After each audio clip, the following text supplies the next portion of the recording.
Sibira funjare. Apo Abraham bisi kakuu kan hin qabu. Loot kakuu hin qabu. Orbaan kakuu hin qabdu. Yesuusidhaaf galanni guddaan haa ta'u.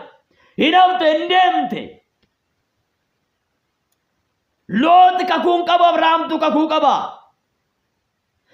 Haleluuyaa. Abrahaamtu kakuu qaba.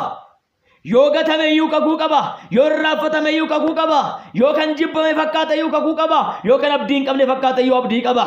Yesuusidhaaf galanni guddaan haa ta'u. Abrahaam osoo kakuu qabuudha. Kan rakkate, kan beela'e, kan dhiphate, kan wanti baay'een isarra ga'e, kan dukkaana keessa jiraachaa ture nama kakuu qabuudha. Yoo kakuu sirra jiraate baatu sitti ulfaata. Yoo kakuu sirra jiraate baay'ee ari'atamta. Yoo kakuu sirra jiraate baay'ee jibbamta. Jibbamuun kee, ari'atamuun kee, reebamuun kee milikkita kakuun sirra jiraachuuti. Dhaqaatii ilaalaa Yoosefiini. Yoosef kakuu